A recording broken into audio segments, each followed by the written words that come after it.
hello, hello. Welcome to Royal Sussex Live. Welcome, one and all. Well, I thought it was fixed, but it did it again. It did it again, but that's okay. At least I know how to straighten it out. That's the important thing. Okay. Got some interesting factoids for you today. Oh, you know what? Speaking of which, uh, I'm going to have a quiz for you all later. So,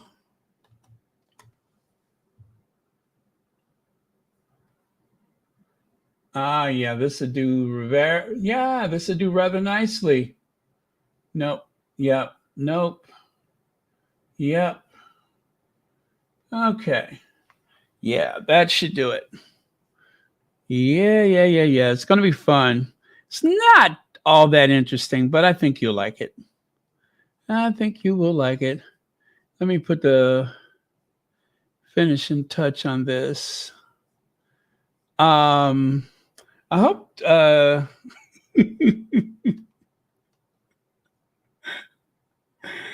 Oh, never mind. It's too soon to start with Church Nelly. You know what I mean? You know how they say it's always room for Jello? It's too soon. Too soon and too easy. You know what I mean? It's too soon and it's too easy. So let me warm up first and then I'll get her. I'll get her. Let me warm up first. Okay.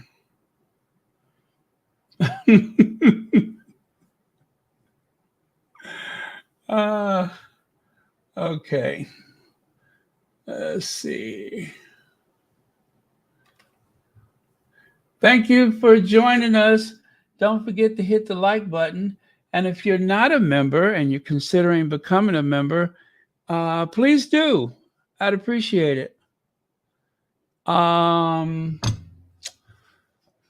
okay. Just one more thing I need to do. It's one of my favorite days of the year. Um, Oh, okay. One more. I'm sorry. I need to do one more thing.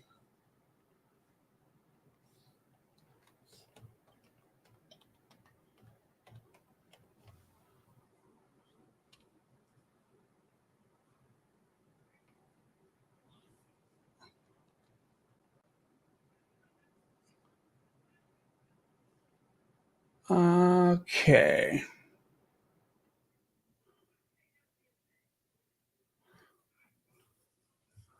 And let's go with gold. I think gold is good.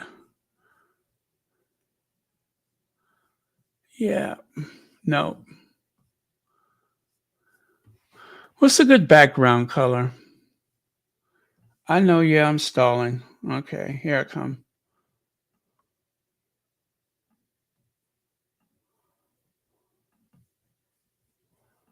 Okay. Done. Done. All right, let me see who's here first. As always, thank you so much for being here first, Lydia Washington. There are no prizes, but you get major street cred for being first.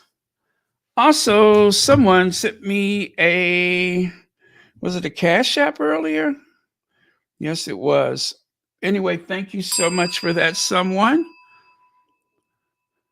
Don't want to say the name, but let me see.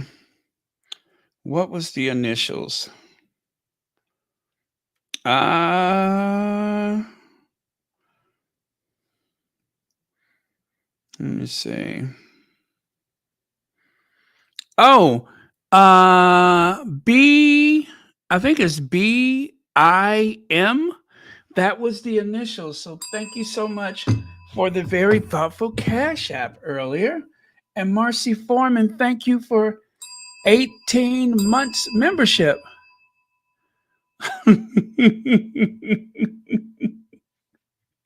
You know what? I saw Ford Fiesta earlier, And I decided to have mercy on that poor thing.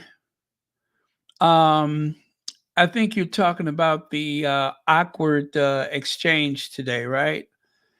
And I was considering sharing that video, but then I kind of lost my nerves at the last minute. But that was funny.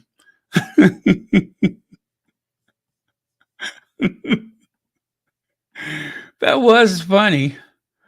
Um, I don't know how that happened. And didn't Edwina, didn't she just kind of like say, hey, and still she didn't seem to know where she was or what she was doing. So, okay, slides are coming up. Leslie F., thank you so much for being here. Hey, Church Nelly, Carolita Simone. Ha, there we go. Once upon a time, there was a fairy princess named Megan.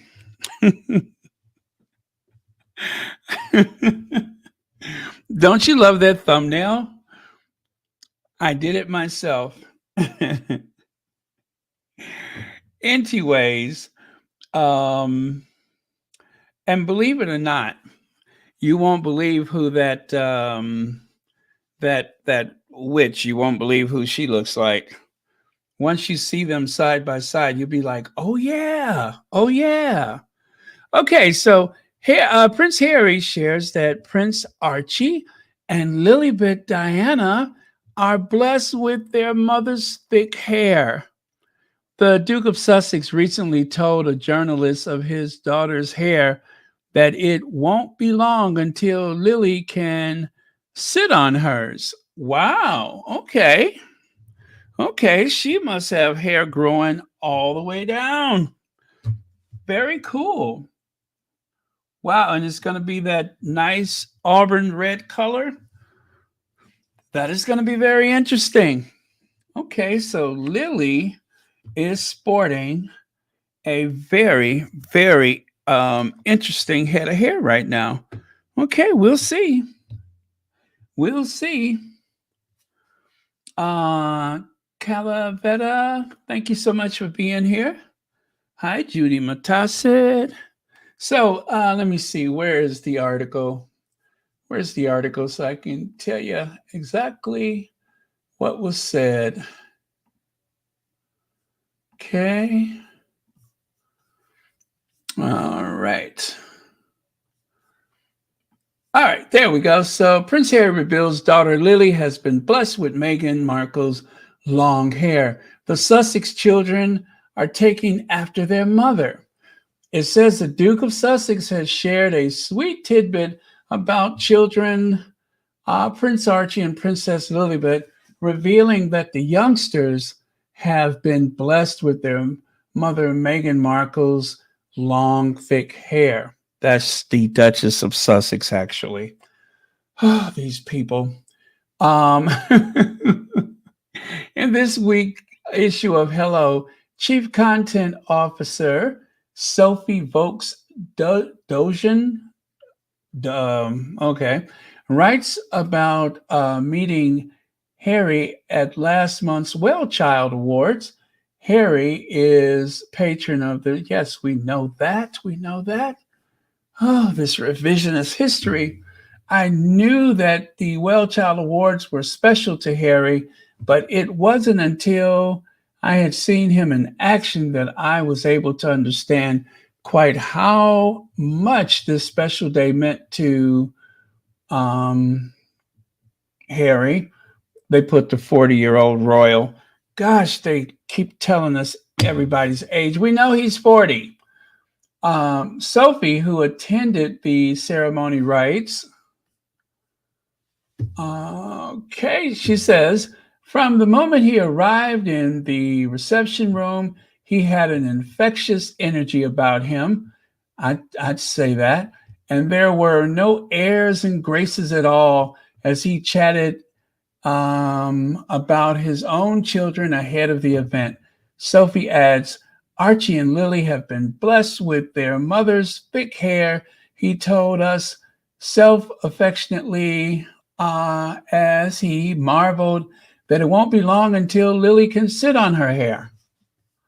Okay. He was enjoying being 40 and had been told by friends that it was the best decade, so he had high hopes for it. Let me see. Okay, that was about it. Well, there was just this. His wonderful wife, Meghan, was holding the fort. He said her hands were full with not only the two children, but also their three dogs, which he joked were not quite house trained, not to mention the chickens. Okay. Okay. All right. So,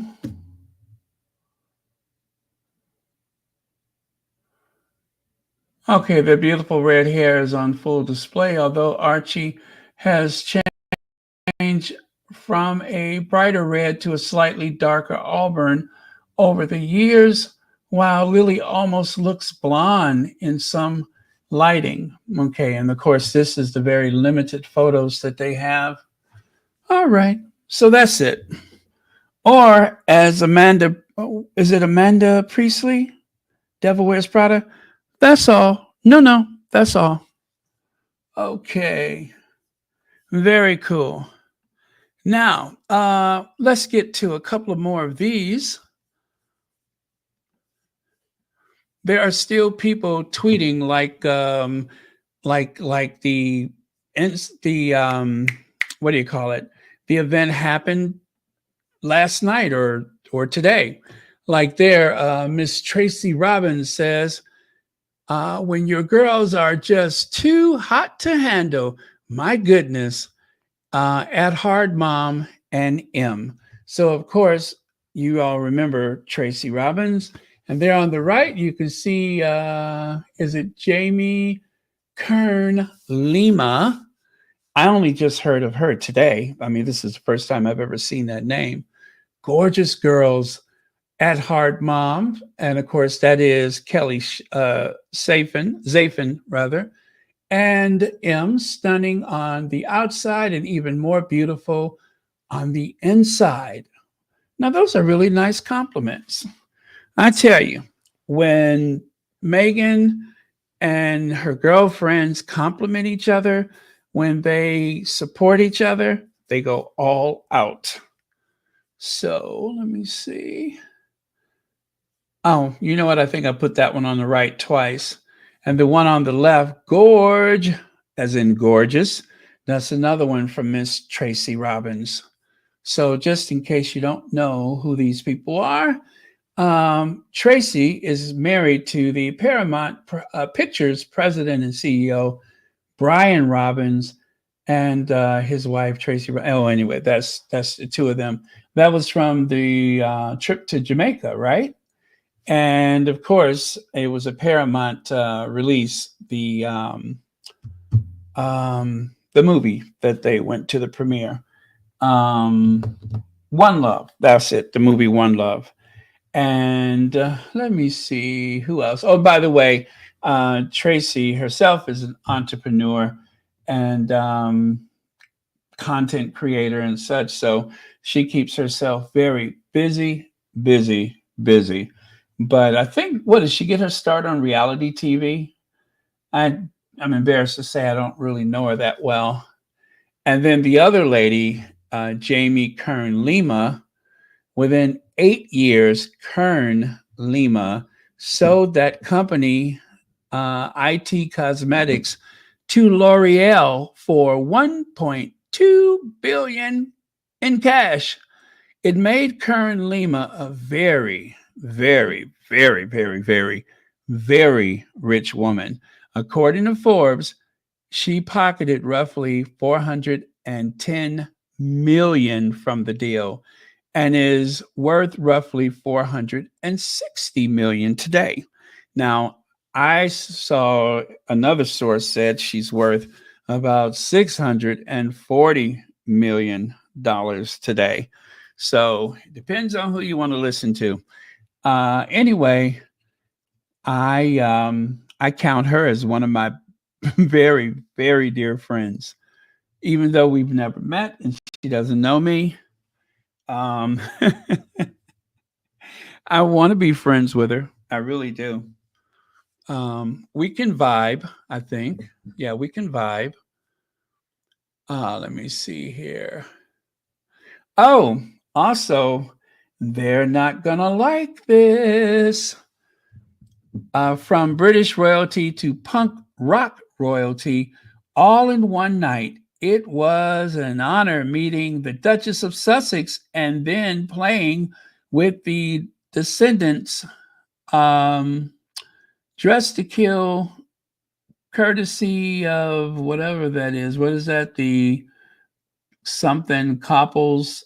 Anyway, Alan Snodgrass, live photo, whatever. Alan Snodgrass. Now, I don't know who he is. I don't know who the band is. I guess the band is called The Descendants. But apparently, they were a big hit at the gala. And of course, Meghan, who everyone knows is always in for having fun and enjoying herself when she goes out, in spite of all of the stuff about how standoffish she was. Notice that she was all over the place. They just don't want to share the photos. The tabloids don't. They were only interested in the red carpet. Oh, really? Oh, yes, absolutely. Absolutely. We will dance it out. As a matter of fact, there's no time like the present. Let's do it. A very happy birthday to Leslie F. Okay. Okay, here we go.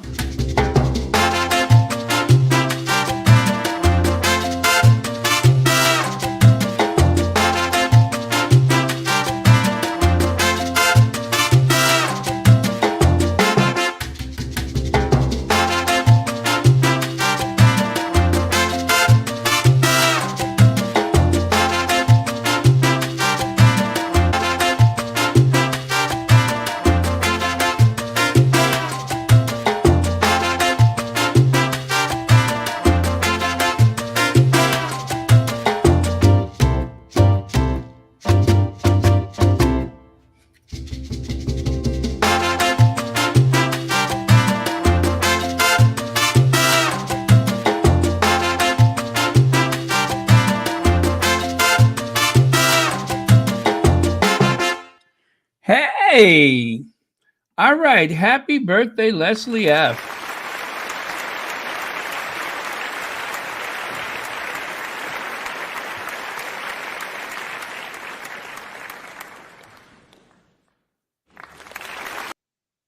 Okay. And many happy returns of the day. Okay. Very cool. Now, here's a little collage that was put together by one of our squaddies. This red dress is everything. As a matter of fact, you know it wouldn't take long before the Ministry of Hacks got in on it. So I may as well cue that up for you. Yes, the Ministry of Hacks.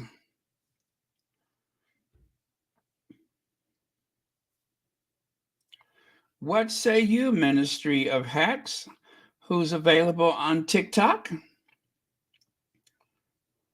On the things that the world.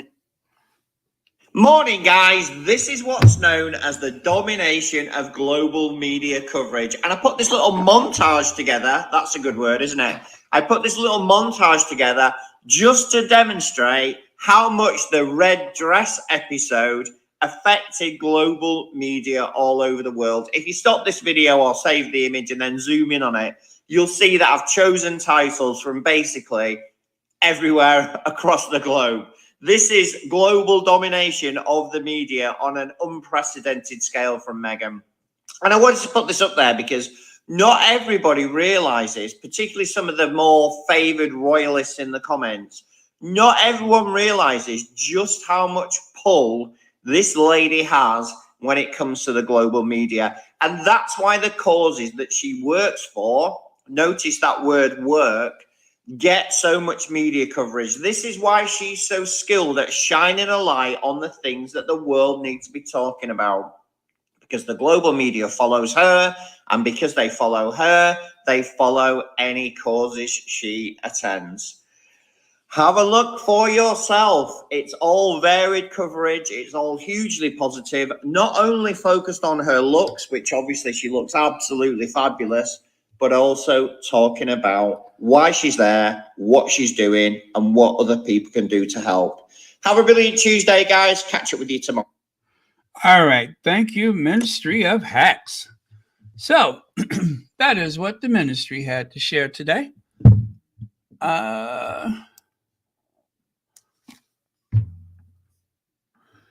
Well.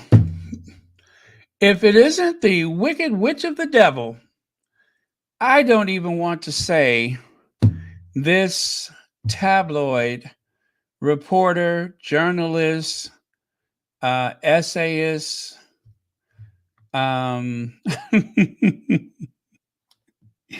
don't even want to say her name, but I told you she bears a striking resemblance to the witch from Maleficence, or whatever that cartoon is. A striking resemblance. As a matter of fact, just glance at her and it looks like somebody struck her.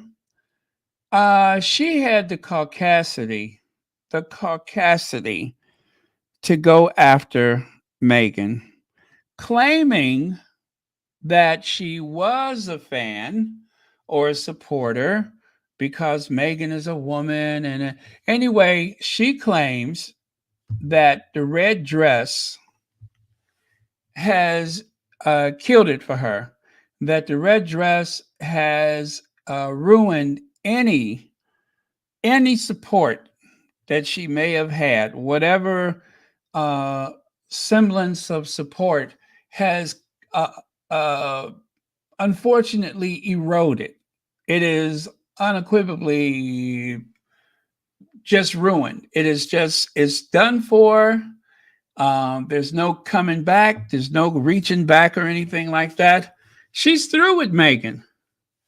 Yeah, that bad dye job in that frumpy, lumpy sweater jumper, had the nerves to talk about Meghan's red dress. As a matter of fact, it just seems as though she went through and I'm going to allege it, that she went through all the talking points from all the derangers and came up with a case that she decided to wage against the Duchess of Sussex. I don't know that she was ever that much of a supporter, as I have redacted her name successfully, I hope. Why does Meghan always wear utterly impractical white when she's got 2 toddlers, a bunch of dogs and chickens, and presumably she's against dry cleaning because it's bad for dolphins or something? Ask the Wicked Witch of the Devil. Do you mean to tell me that when this article was written back in, I think it was 2022, that she was so triggered by Meghan wearing white, and I believe the occasion was the Queen's Jubilee prayer, something at St. Paul's. She was so triggered by Meghan wearing white that once again, this so-called unknown level of support that she's been given all these years, this incredible support that Meghan probably don't know she has, because I haven't seen it either. She seems to think that she was on Meghan's side all this time. And as I said, she claims that something pushed her over the edge. Well, she does look like somebody pushed her over the edge of something.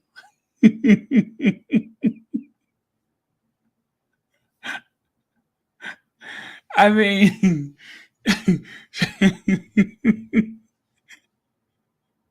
she does look like she's has you know, that she has been on the brink, that she has fallen into the abyss and then managed to crawl her way back out. I can see that just by looking at her. Yeah, she seems to be unhinged, unglued, or undone in some kind of way. So, um, yeah, it was so petty. I'm not even going to share the article with you. I'm gonna just leave that one. As a matter of fact, I hope it is cast into the dustbin of history because it was nothing but a hatchet job. It was malicious. It was very, how do I put it? It was very short sighted, right? And of course, I told you all that I was kind of taken back by how many ladies were there that night wearing red as though it was a required theme of the night. So it just by chance that this gala that was held in the evening hours, people were dressed for after six. Yeah, they were. Megan being one of them. A very casual California after six. She made reference to several things that I care not discuss, but it was very, very wicked of her. And I agree with Church Nelly. This person may require an exorcist. I mean, otherwise, how else would you ever get this thing to stop stalking around people at night? So, just so happens, Church Nelly, that I am in possession of an exorcist kit just for such an occasion. Because when you come across the undead, the immortals, when you come across she who does not seem like she's really of this world, you have to keep something like this in your trunk so that you can cast the proper prayers. You can use some holy oil and holy water and other potions, um, all of those things that is required to cast it back to the underworld once and for all. Wasn't she in that movie? Wasn't there a movie titled What Lies Beneath? Well, now we know. Now we know. As a matter of fact, something I have been trying to figure out since the 1960s. I've been trying to figure out whatever happened to Rosemary's Baby, or am I conflating that with some other movie? Yeah, I think that's good enough. Yeah, it's a combination. It's whatever happened to Baby Jane and Rosemary's Baby all in one. So if you ever if you ever want to know what happened to Rosemary's Baby since they made that major motion picture at the Dakota Apartments all those years ago, now we know. Ladies and gentlemen, I submit to you Rosemary's Baby 2024.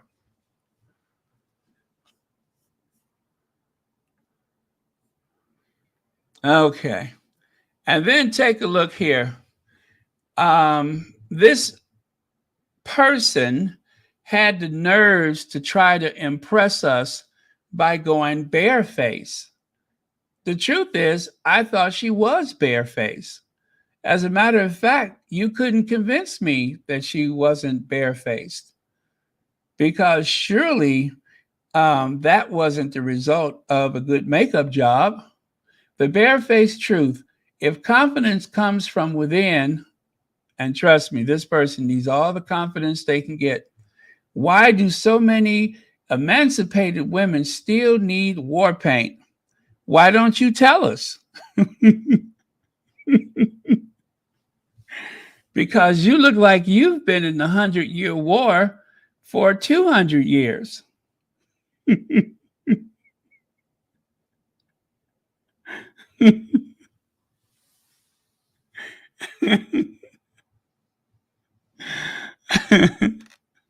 So, um, she's one of several of those reporters from that particular publication that always got something to say about Meghan, always has some kind of critique, some nasty, awful, cruel, mean spirited critique about Meghan.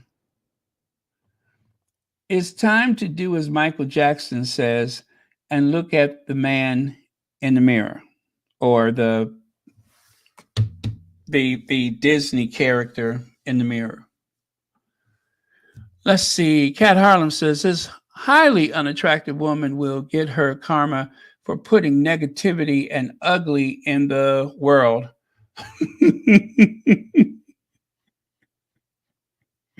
So you mean to tell me you've seen this before?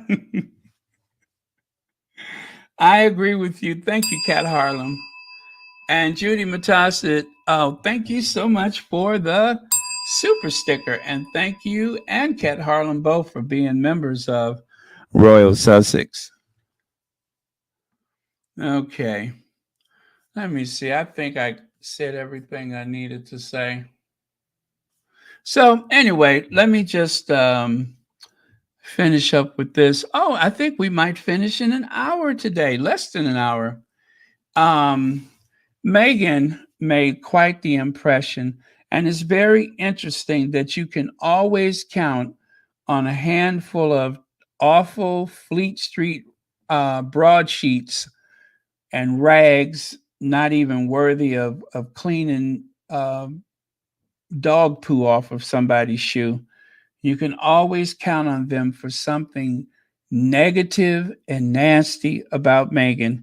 Isn't it interesting that a select few publications and so-called news networks and shows and such, it's always the same people that has something negative to say, when meanwhile you have all of these compliments trending for the last 48 hours? Who should we listen to? Should we listen to all of these publications and news agencies, or this? Do we accept this one's opinion? Who is triggered because Meghan wore white? You write something like that and you call yourself a supporter. There's plenty things that this person could have questioned in the past. Like, for instance, how come the world had to keep looking at Kate's behind? Huh? Why did we have to keep seeing Kate's behind? Kate's dress blowing up. Oh, that was an accident. Kate's dress blow up again. Oh, she better be careful. The queen won't like it. That happened so many times that it just wasn't even clever anymore. But I'll have to look very deep to try to find the article where she launches some kind of critique against Kate Middleton, the English Rose. I'm tired of these people. Now, I found my Ruby Bridges image of the vice president today. And then I found this one. I forgot I had this one. The road ahead was paved by those who came before us. Hear, hear. All right. And this is what I wanted to share yesterday, and I didn't get around to finishing it. Charles and Camilla having a high old time in Australia, but nobody cares. Prince Charles, by the way, this is from 2018. Well, you know why? Because everybody was excited about, I'm not even going to say Harry and Meghan. They just didn't care. Prince Charles and the Duchess of Cornwall work a small but lively crowd in Brisbane Botanical Gardens on Wednesday, but mostly just a bunch of old time royalists and monarchists. But the majority of the people in Australia, I think they're ready to rid themselves of Charles as head of state. Charles, no king of hearts, he and Camilla struggle to compete with Queen on Australian. Wow, you mean to tell me they couldn't even compete with Lizzie? Oh, Charles. The next in line to the throne, again, this is from 2018, can't pull a crowd like his mother.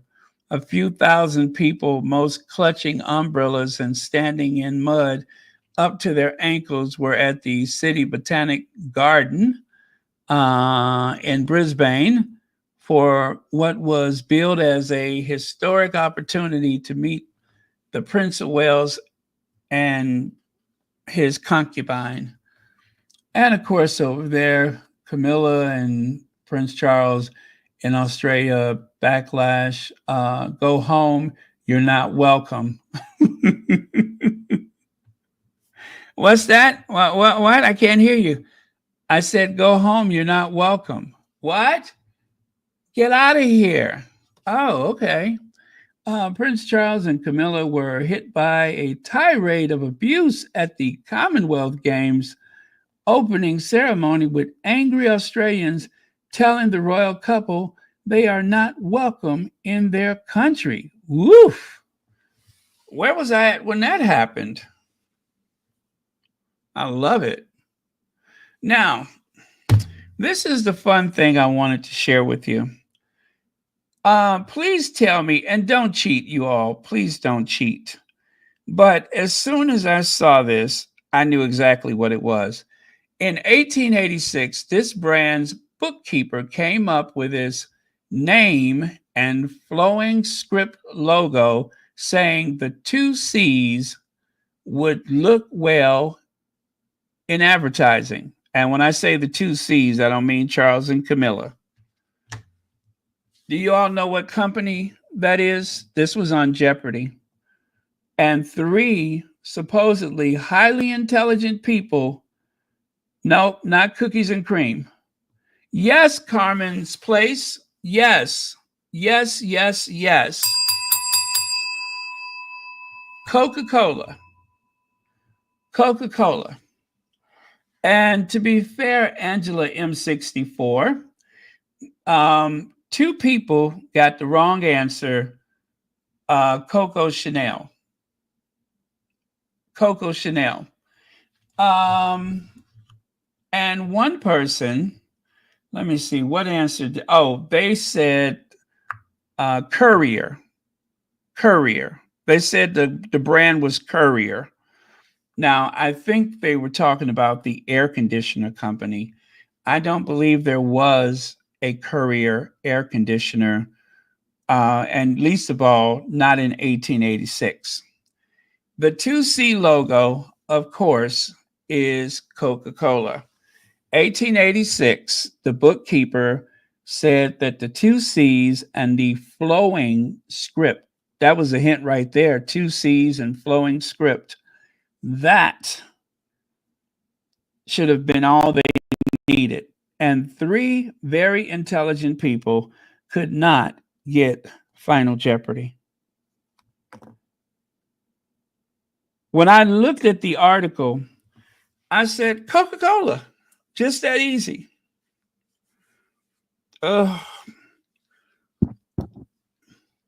This is why teachers are more important than ever. And I don't just mean an educator, I mean teachers, people that make an impression. It's not easy. It's like being, a lot of things. You either have it or you don't. But kids want to learn. Young people want to learn, but I'm afraid that the level of education in this country has gone south. Now, next time you go to Chicago, I would say that you could stay at that hotel that's in that photo. Well, actually, it's a sketch. I would say stay there, but you see, that particular hotel, that would be impossible because when it opened up, Potter Palmer said that this hotel was fireproof. It was fireproof. And it opened for business on October the 1st, 1871. Guess what happened just a week later? Anybody? Look at there, 700 rooms, fireproof, located in the prime business district. Who wouldn't want to stay there? What a beautiful place. Let me see. The finest restaurant in the city, connected with the house. Also a businessmen's lunchroom and cafe. Room and board only $3 to $3.50 per day. Let me see something else that says there. I can't see it. Yes. Who got that? Okay, I see a few of you all, but Heather Stroud got it first. The Great Chicago Fire. The Palmer House Hotel is just like saying the Titanic is unsinkable.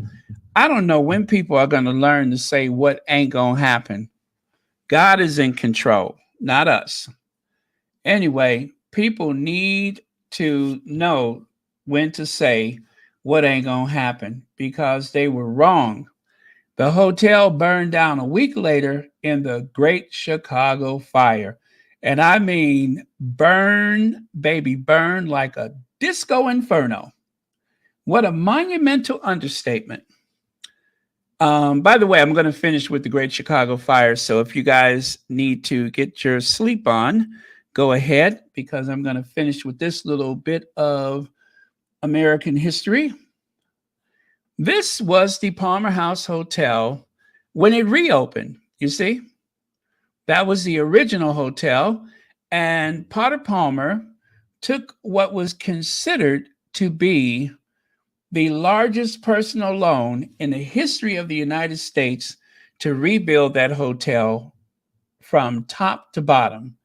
And there it is. Now, I'm going to show you something that I just noticed for the first time myself. You see the old image right there?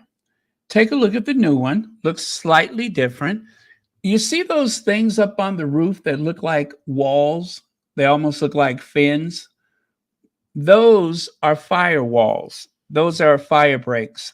So that in the event of a fire, even though the flames are shooting up through what was probably a timber roof, it couldn't, spread to the next section of the hotel because of those firewalls. That was probably what they had in place before.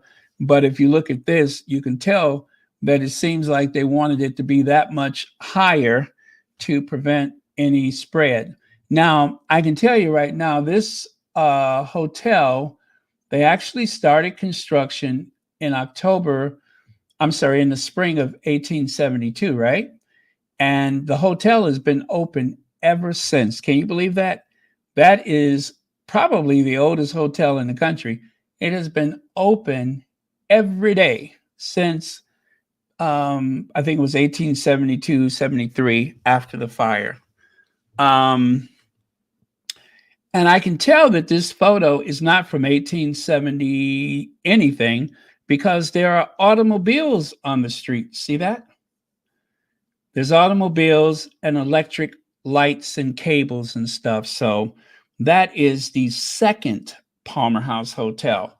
So they were able to rebuild it and open it up for business again. Now take a look here. The Great Chicago Fire. They said the fire was caused by Mrs. O'Leary's cow. It was a very hot, arid summer. By the way, I'm doing all this from memory. I love this story. It was a very hot, arid summer in the Midwest, in Chicago that year. And because most of the buildings were made of wood, wood that came from the great pine forest that surrounded the Great Lakes, even the sidewalks were made or paved with wood. They paved the streets with wood. They used wood for everything they could think of, except the Palmer House Hotel and quite a few other buildings. And the reason why is because back in those days, one of the biggest fears in any big city was just that, a fire. So when the fire began to spread in the early hours of October the 8th, 1871, people began to flee. And those who decided to cross the river looking for refuge on the other side, they quickly found out that the fire, the embers, had spread across the river and continued to burn further northbound. That's right. It looked like something out of the Ten Commandments. You got thousands of people fleeing across the river. And, well, anyway, everything in the path of the fire burned down, save for just a few such structures. Now, that's the Chicago flag. You may recognize it. Two stars at the time. One star is for the 1871 fire, and the second star is for, no, I'm sorry, the first one is for the Fort Dearborn Massacre. The second one is for the 1871 fire. And the blue stripes represents the two most important things to Chicago, the river and the lake. Or at least at that time, it was important because a lot of commerce was shipped and received by the river and by the lake. And of course, at the time when this flag was created, um, art, science, education, commerce, finance, and progress. That was all the stuff that was important to the city at the time.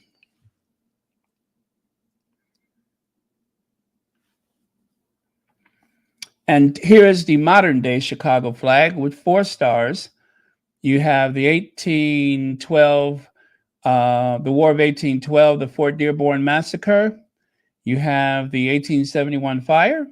You have the 1893 World's Fair, and the fourth star represents the 1933 World's Fair.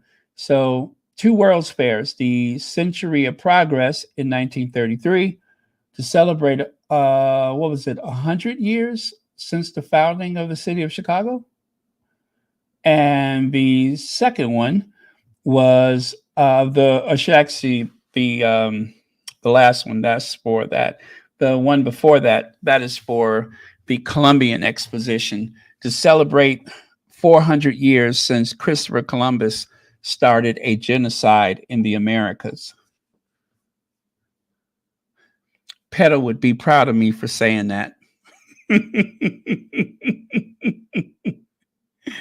Don't you think PETA would be very proud of me for pointing out that that celebrated the start of Christopher Columbus's, you know, visit to what later became North and South America. Now, this school is called St. Ignatius College Preparatory School, right? As you can see, it says established in 1869, just a couple years before the fire.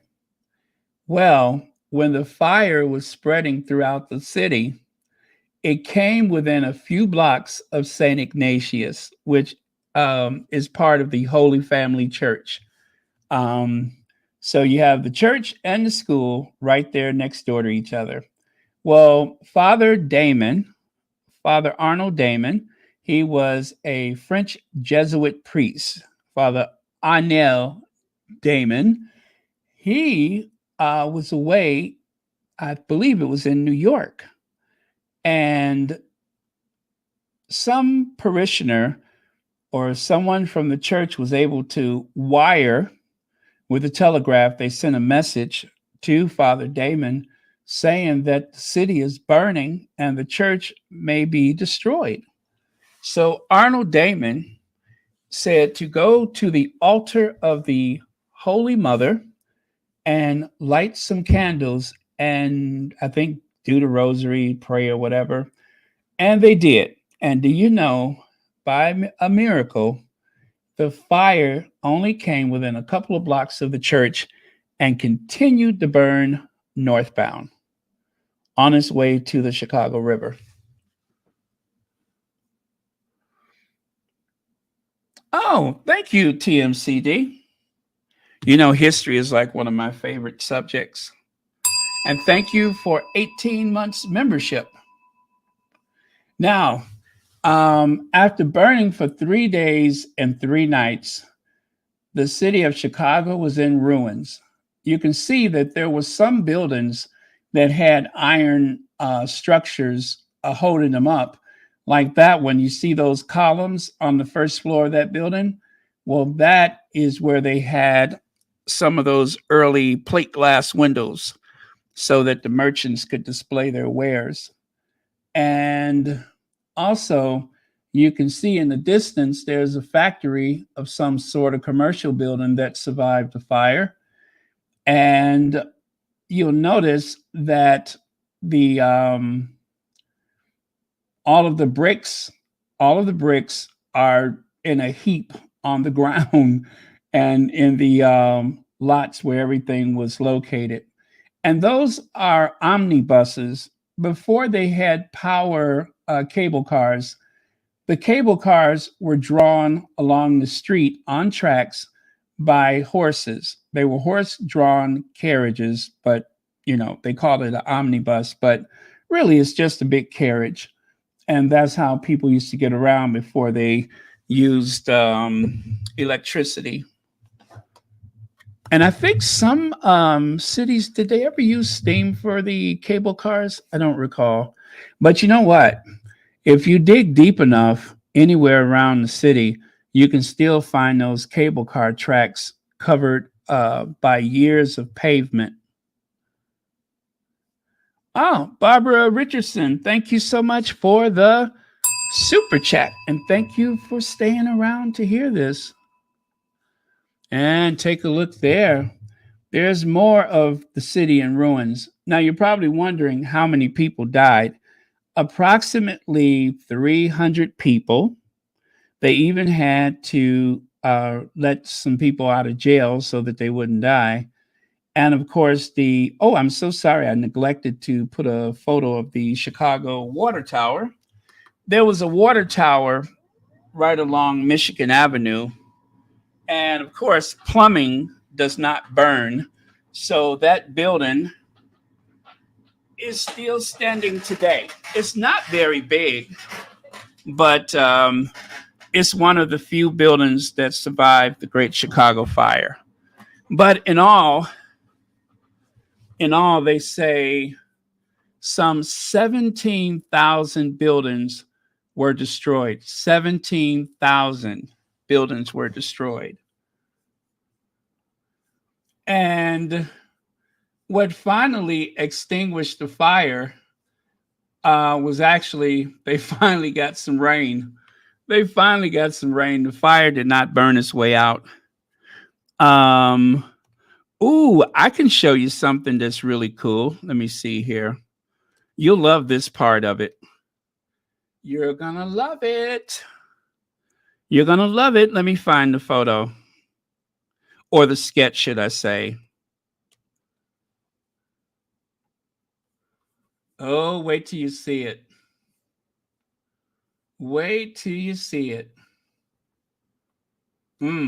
Okay, this is going to really creep you out.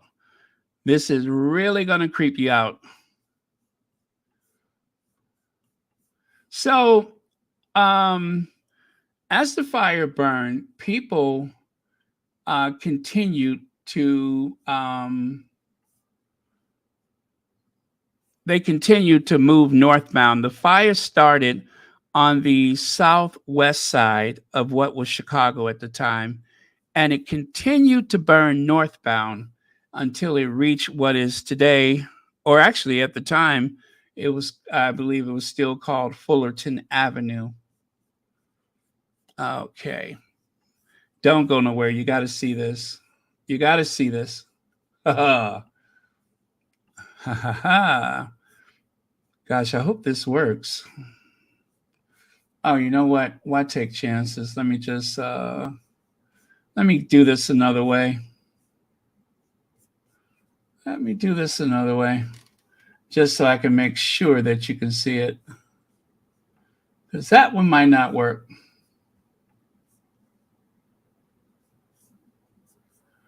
Have have anybody ever been to the Lincoln Park Zoo? Have you ever been to the Lincoln Park Zoo in Chicago?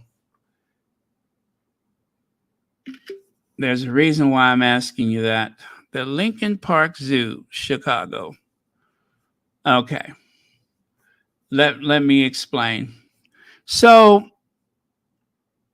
obviously, some of the wealthiest people in Chicago who lived along the lakeshore found themselves suddenly homeless. And so, with all of their very valuable silver and flatware and everything, those wealthy people that you see there, um, there was one place that did not burn, and that was the Lincoln Park Cemetery. The city cemetery became a refuge where people camped out for days after the fire.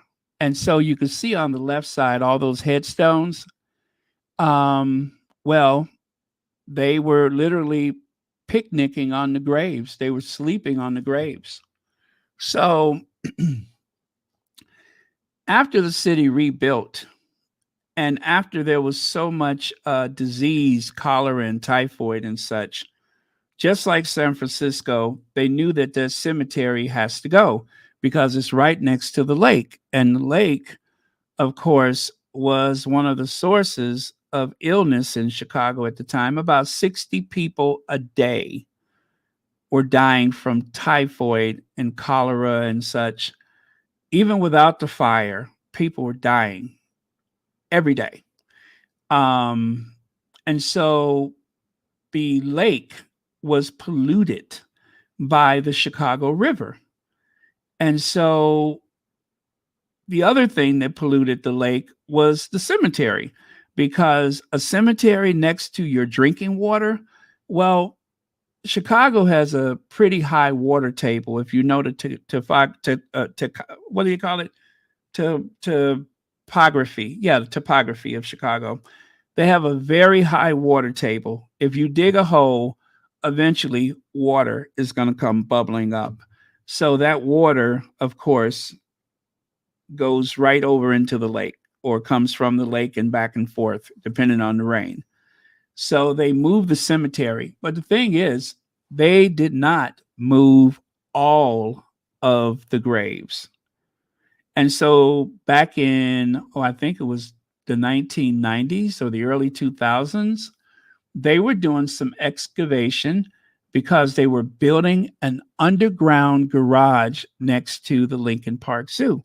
And the reason why they did that is so that, when you're at the zoo, when you're in Lincoln Park, you can just see green. You don't see a bunch of cars parked. So once they started digging, guess what they found? Bones, skeletal remains, and lots of them.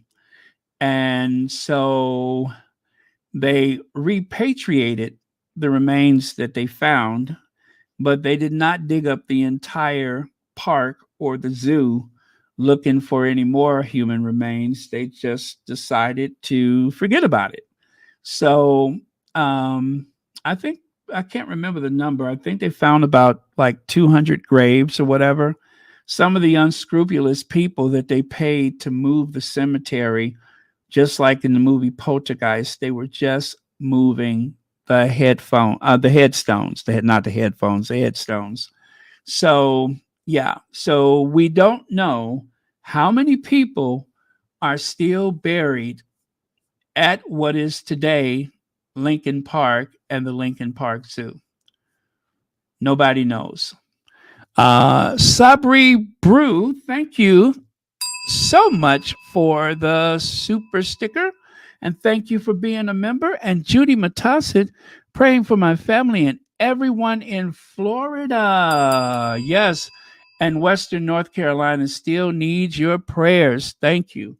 Absolutely. Oh, Judy Matassit, just, I could not, I could not believe when I think it was the mayor of Tampa, she said, go. If you stay, you're not going to survive this. And it's so ironic that this, is happening on the anniversary of the Great Chicago Fire. Just it reminds you of um, how much control we don't have over the world we live in. How much we try to um, live anywhere and be every place and everything, and we get very comfortable not knowing that everything is temporary, everything. So, um, but it's like they always say in California, before the wildfires and brush fires, it's beautiful. The weather's always great until it's not. So it's humbling. I would say it's very humbling. And I would say the best thing that we can do is absolutely keep those people in your prayers. And if you want to make a donation, make sure you go to some place notable to donate. Um, you know that Jose Andreas will be down there, so that's a good place to start right there. Thank you, Judy Matassit. Okay, so there's something else I want to show you from today. There is a couple of remnants of the cemetery that is visible, and I will show you one of them. For some reason, this was supposed to move. They were supposed to relocate this mausoleum, and they did not. Now it's been sealed for what, 150 years? Nobody knows how many people are entombed. They know the family is called the Couch family, but of course, all the records were destroyed. There's no records of who was buried where. If the headstone didn't survive, and of course, now that all the headstones have been removed, except for this one, and there's one other one that's like a big boulder that has a plaque on it. But yeah, and they don't even know why this is still there.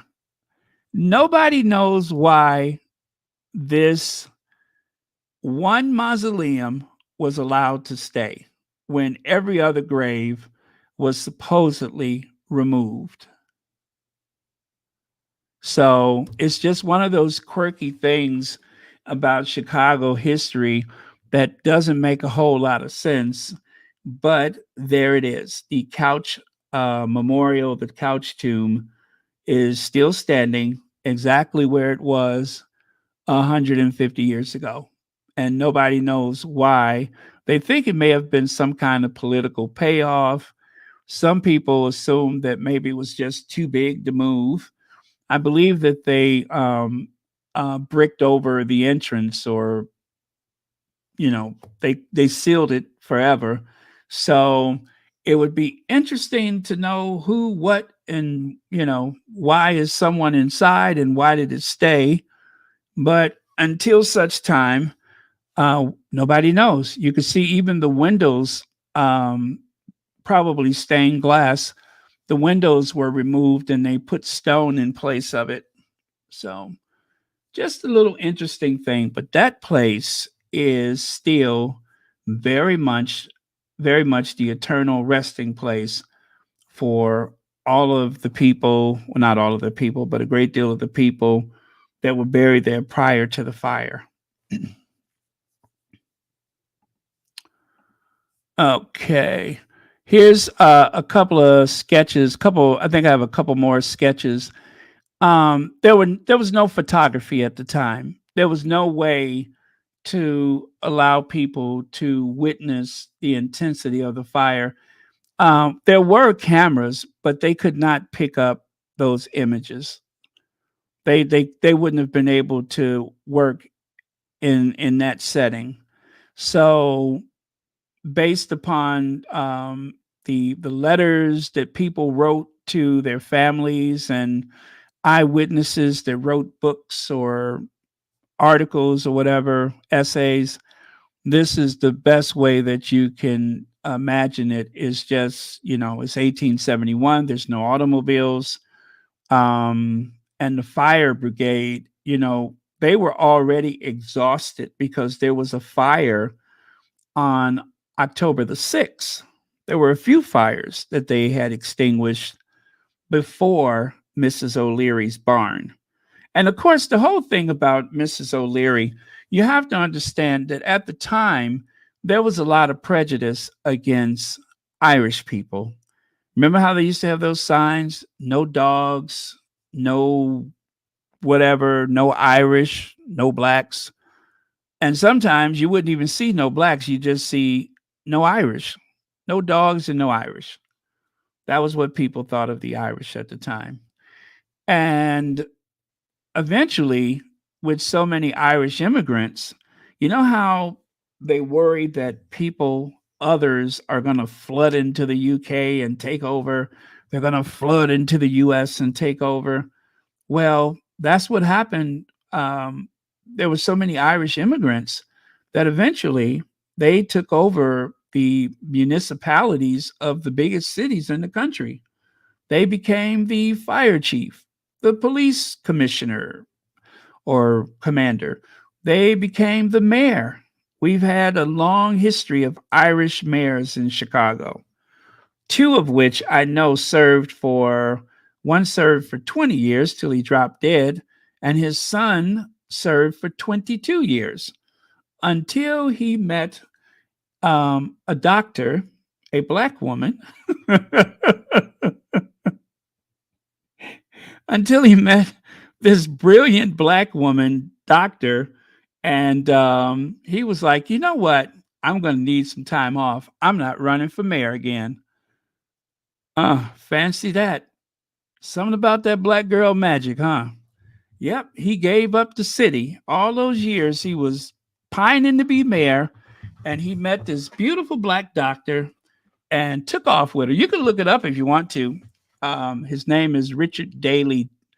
There was Daley Sr. and then there's Daley Jr., but not really, because there was Richard M. Daley and then there's Richard J. Daley, kind of like George W. Bush and George Herbert Walker Bush. So, not really a junior, but namesakes. But same thing with the Daleys, spelled Daly. But yeah, so that is the best way to describe what happened. Now, some people fled by boat. You can think about the fire in Hawaii, how people ran to the sea to escape the flames and the smoke. Same thing happened in Chicago 150 years ago. People fled to the lake to seek refuge from the fire. It was moving too fast. It was just moving too fast. It was dark and there was such a panic and everything that people thought, well, if I can get to the lake, I'll be safe. Well, all I could say is try not to get any of that water in your mouth. You'll be safe if you try not to get that water in your mouth. Because if you get a mouthful of that water from the runoff of Chicago, whoa, you'd wish that the fire took you. You'd have a fever. Your stomach would be all bloated toward the end. Ugh. I mean, what would you rather happen? To be consumed by the fire or to explode from all the noxious gases? Boy, don't I paint a picture. Okay. So anyway, that gives you an idea of how some people escaped the fire. I mean, you just could not imagine the panic that took place at that time.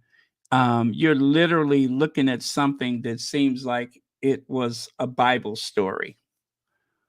Now, let me see. What do we have here? Here's some more pictures from the. Yeah, that's a good point. Heather Stroud says fire sucks the oxygen out of the air and causes tornadoes and storms. And you know what? There is an illustration that shows that. I don't think I have one of them, but yeah, I did see a couple of illustrations where it's like a fiery tornado that starts whirling around. So you can see some of the buildings that were made of bricks, that were like built very sturdy. They survived. They survived, but so many of them didn't. And they could not start rebuilding until the spring of next year because the ground was so hot. The ground was so hot that you could not even do any excavation to start the rebuilding process. They had to wait until winter and wait for things to cool off before they could start the process of rebuilding.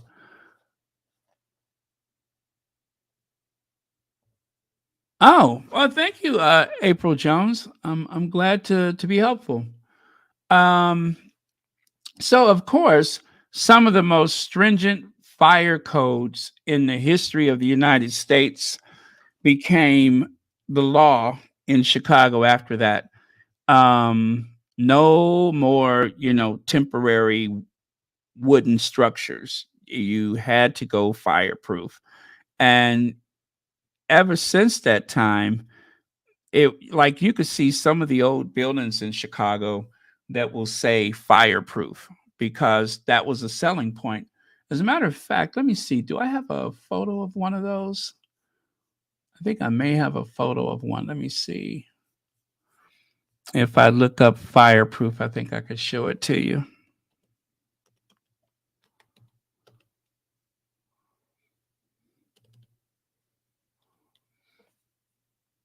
Uh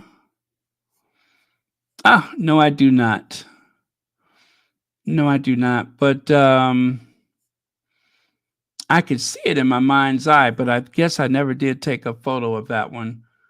But yeah, they that was a selling point, especially for a warehouse.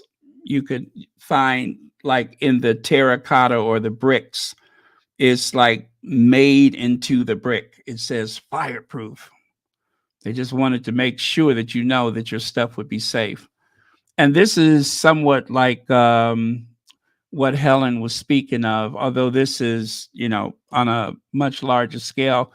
But see how the fire is being pulled in one direction? Um, the fire, what do you call it? The because of the wind was just the fuel needed. All that oxygen blowing into those flames, it was just the fuel needed to make the fire burn with so much intensity. That and the fact that, again, there was a drought, only, I think it was 2.5 inches of rain from July until October.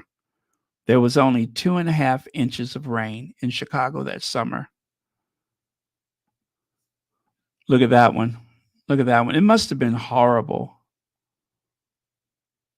And this is the recollection of the survivors. Absolute panic. Now, ruins after the Great Chicago Fire, or the Great Fire of October 1871, Chicago. Mrs. O'Leary's residence, published by J. Mountford, 1871, Prints and Photographs Division, miraculously through the fire. I'm sorry, though the fire, sorry about that, though the fire began in the barn on the property of Mrs. O'Leary, their private cottage somehow Don't laugh, y'all. Their private cottage somehow managed to escape the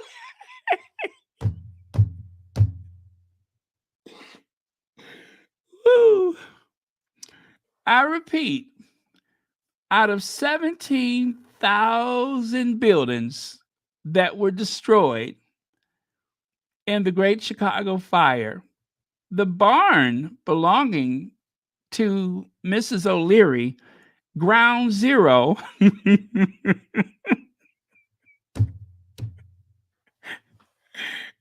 ground zero of the Great Chicago Fire. The the barn is gone. The cow that allegedly kicked over the lantern is gone. But the barn, but the house, her house was still standing. You could not make that up. You could not make that up.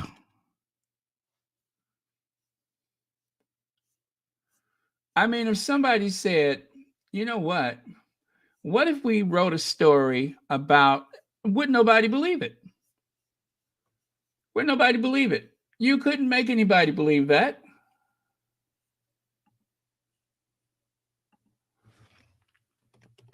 But I have something else very ironic to show you. I have something else very ironic to show you. Hold on, don't go anywhere.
Okay, should be.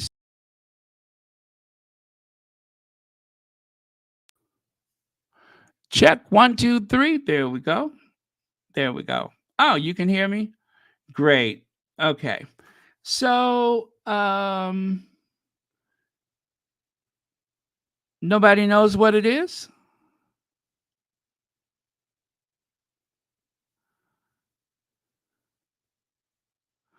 Okay, some people are saying no sound and some people do. I wonder if those are people coming in late. People that's just logging on from the beginning, maybe? I don't know. But I think most of you have sound, right?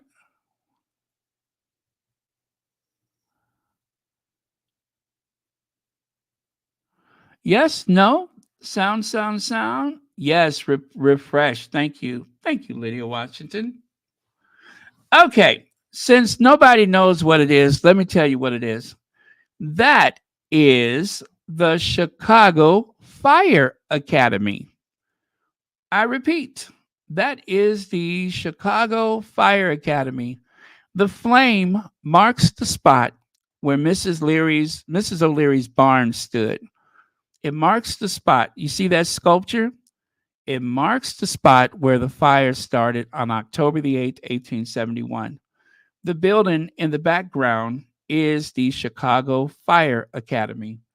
And you see those wheels through the window right there, right? That's what you see. That is one of those old steam driven pumping units. That is what they used to respond to the fires. They would roll this wagon out to the location of the fire and put the fire out before the city burned down. But as I said, the firemen were totally exhausted by the time Mrs. O'Leary's barn began to burn. So there was nothing they could do but just sit back and watch it go up. Now, as I said, there was a lot of hostility against the Irish at the time. The truth is, I don't believe the cow knocked over the lantern. What probably happened is the O'Learys likely had an itinerant farmer, a hobo, a vagabond, a drunkard living on the property to help manage the farm, to help, you know, take care of the farm. And whatever vagrant was sleeping in her barn that night likely knocked over the lantern and started the fire. The truth is, we'll never know exactly how the fire started. We'll probably never know, but we do know where it started, and that was at Mrs. O'Leary's property in her barn. And ironically, her house was her cottage, her home was still standing. And by the way, the school that I showed you earlier, the St. Ignatius, is probably about, I want to say it's about a mile, not even a mile, probably about half a mile west of this location. I remember the fire mostly burned from the southwest to the northeast. So that is why the fire miraculously skipped right past it. So here's a map to show you. You see all the way on the left side. You see that point all the way on the left side? That red point. That is where Mrs. O'Leary's barn was. That little point that you see there. And you can see, okay, this map, the top of the map is west, the bottom of the map is east because that's Lake Michigan. And of course, south is to your left and north is to your right.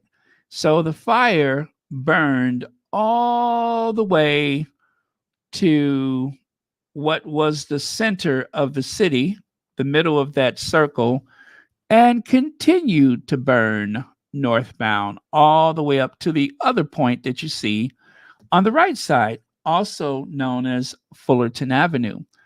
And if you take a look on the right, you see right there where it says Lincoln Park is written upside down. You can see that open space at the bottom of the point on the right side. That was the cemetery. So each of those squares, that is a square block because just like Manhattan, Chicago uses the grid system. The big difference is Chicago planned to put alleys so that the trash doesn't go in front of the house or in front of the building. Whereas New York, they don't really have alleys. And because people in Chicago looked at New York as being pretty filthy, when they planned Chicago's grid, they included alleys. That's why Chicago is one of the cleanest cities in the world. And also, um, there is, oh gosh, I forget. I think they said it was like 2,500 miles of alleys. 2,500 miles of alleys in Chicago today. 2,500 miles. Not streets, alleys. So behind each residence, each building, there is a little road behind them where all the rubbish goes. And that is how they collect it efficiently without all of that filth on the street corners. And there's another illustration, more panic and pandemonium. And another view of some of the buildings that just are barely standing. Looks like someone took the time to put a flag on top of that one. Oh, you know what? Take a look there. You see that little shack? You see that? And take a look over on the left side. You can see after the fire, some very intrepid business people quickly opened up places to buy food and tobacco and such. You can see how they were very quick to, and they did. As soon as the fire was out, there were people pouring in from the west. I'm sorry, from the East Coast, looking for business opportunities, and there were also a lot of merchants that just would build a little shed and sell stuff right there on top of the ashes of the fire. And guess what this is? Anybody know what that is? Remember, it's been open ever since the 1870s. That is not the second, but the third Palmer House Hotel. The first Palmer House, remember, the so called fireproof hotel burned to the ground a week after it opened because of the Great Chicago Fire. And so, as soon as Potter Palmer could get a personal loan, the biggest loan in the history of the personal loan in the history of the United States, he built another hotel right in the same spot, and it has been open ever since. So that is the Palmer House of 1929. So, and let me tell you why I say it never closed again. Let me find the second Palmer House.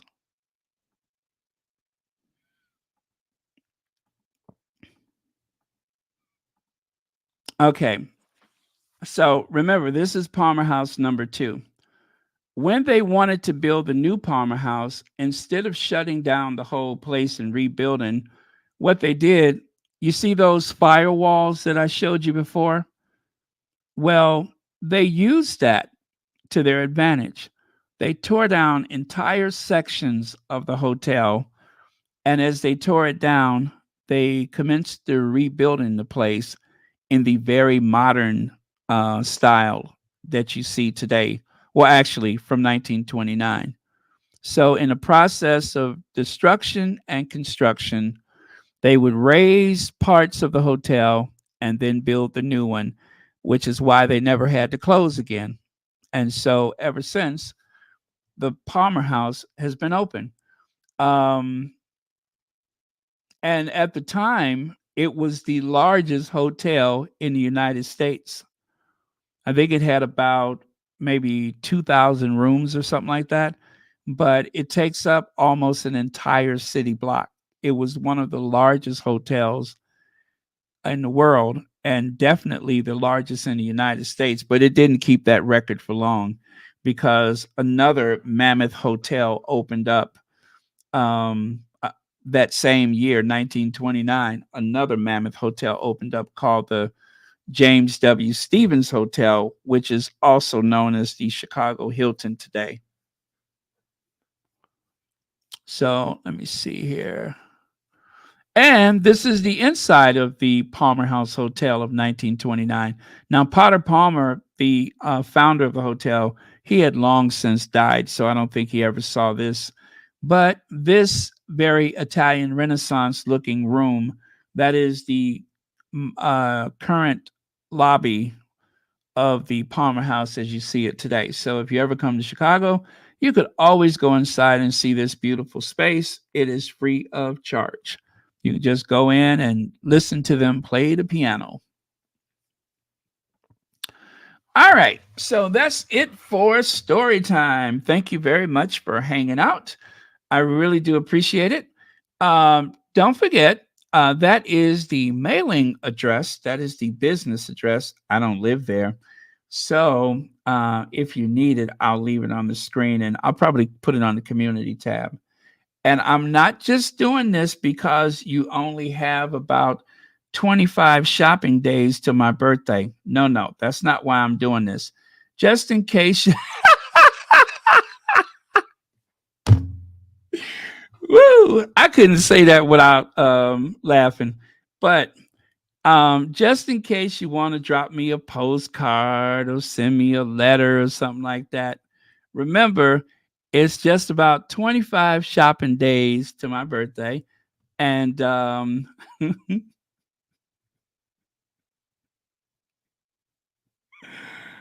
if you want to send me like a little birthday card or something like that, that's the address right there. Now, just remember, I do take it down to my friend that works at the local hospital so I can have it x rayed just to make sure that it's not dog poop or something like that. But uh,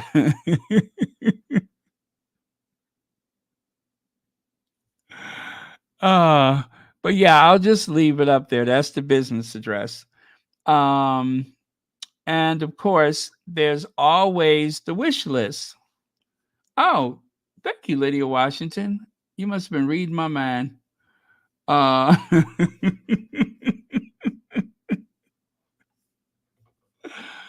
uh, let me see here. And yes, by the way, that hand vac that someone got me about a year ago, I use it every day, but I do want you to know that I did drop it and crack it.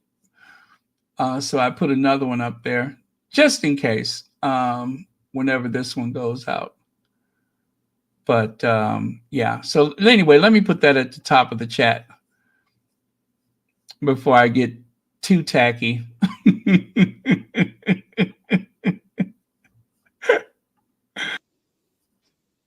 uh, okay, let me see here. There we go. I am going to pin that message to the top of the chat just in case you're up late and after all, it is what is it? What do they call it at Amazon? It is that time. So anyway, I'll leave that up there. But thank you very much. I really do appreciate you all sticking around and letting me talk about something historic like that because I haven't done that in quite some time. And the Chicago fire is one of my favorite stories. Now, um, maybe I will wait until July the 15th, or maybe I won't. I think it's the 15th of July. And I'll tell you about another disaster that happened in Chicago. It was called the Eastland disaster. But we don't have to wait till July if you don't want to. But that's another one of those stories. And if you think 300 people dying in the Chicago fire, more or less, if you think that was interesting, wait till I tell you about the Eastland disaster. Let me put it to you like this. More people died in the Eastland disaster than the Titanic, okay? And then there's another one called the Iroquois Theater. That was, yes, the Iroquois Theater. And that one, twice as many people died as compared to the, what do you call it? The Great Chicago Fire. So, yeah, Chicago's had some epic disasters in its day. Epic. You wouldn't know it seeing such a modern city, but it has definitely been some disasters. Um, and the Iroquois. Did you guys ever see that French movie about um, that place that burned in Paris that time? The bonfire or whatever they call it. It was very much on that level. The Iroquois Theater, very much on that level. Be something interesting for Halloween, but we won't do it anytime too soon because we do have to, respect the events that are happening right now. Let's hope, let's pray that that storm does not do what they have predicted. But oh my goodness, it's going to be hard to sleep um, until we know better. It's going to be very hard to sleep because that is something to think about. Is that while we're in the comfort of our abode, there are people that are, even if nothing happens, just knowing that people are panicked and afraid and such, that's enough to keep you up.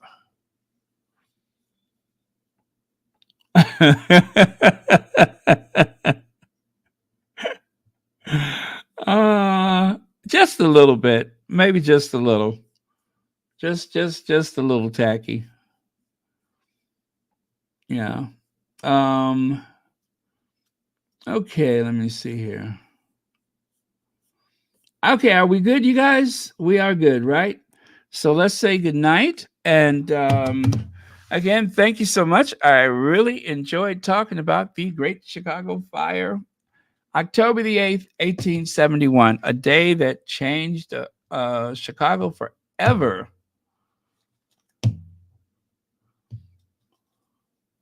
Hey, did you guys know that the first non native residents to live in Chicago was a black man? A black man of French Haitian descent, actually. His name was, what was it? Jean Baptiste Point du Sable. He was a fur trader. He was a French Haitian fur trader. His mother, of course, was from Africa, and his father was a Frenchman. And he set out for a venture. He made himself very rich the way that a lot of people made money in the early frontier days as a fur trapper. He would trade beaver pelts and other furs with the Native Americans in this area. And he had a cabin, he built a house right there by the Chicago River, by where the Wrigley building, that white building with the clock, that is where he lived when he first came to this land. And so at the time, uh, it didn't really have a name, uh, not a native name. How should I say, not an Anglo or French name, but it was a territory that was disputed between the French and, of course, the natives who it rightfully belonged to, and, of course, the British. That's right. The War of 1812 made it as far as Chicago. That's why they call it you know, the war of the Fort Dearborn Massacre, because the British allied themselves with the natives.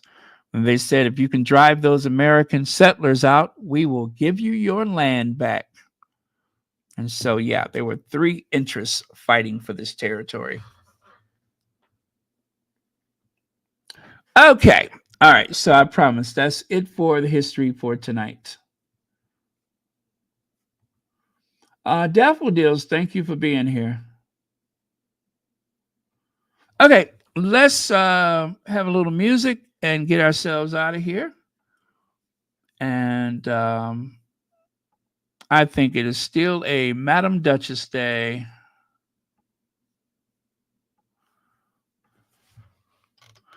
I love when that guy called Meghan Madam Duchess. I thought that was very respectful.